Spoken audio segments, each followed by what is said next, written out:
Live at Buckingham Palace this morning, where those final preparations are underway.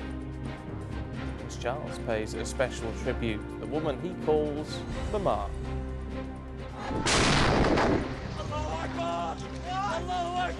The Foreign Secretary meets Syrian opposition leaders as the deadline for a peace deal approaches. And the rats that are leading the way in research into spinal injuries. This is Sky News with Stephen Dixon. Very good morning. Hundreds of troops have been on the streets of London overnight as rehearsals for the Queen's Diamond Jubilee were taking place. Let's head down to Buckingham Palace for you. Sky's Rhiannon Mills is there for us. So what exactly were they doing, Rhiannon?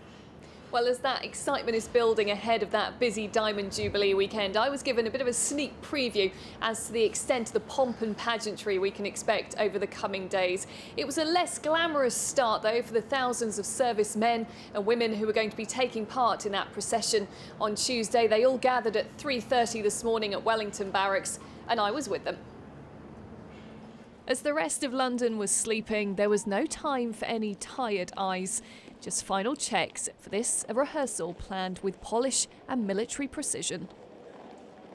Her Majesty, having been on the throne for 60 years and seen many of these parades, is probably the lady who's going to spot anything that doesn't go quite right. So it's important from her perspective that we get it absolutely right on the day.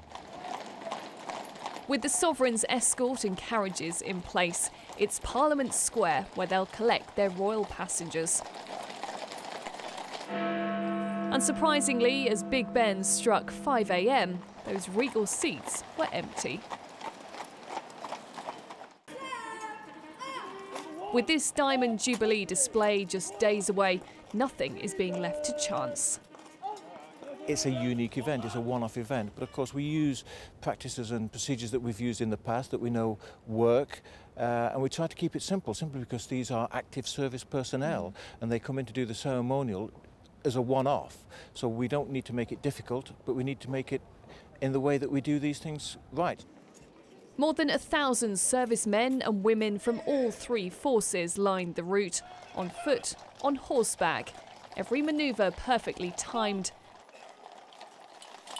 Heading along Whitehall and into Trafalgar Square, this was a dawn chorus like no other.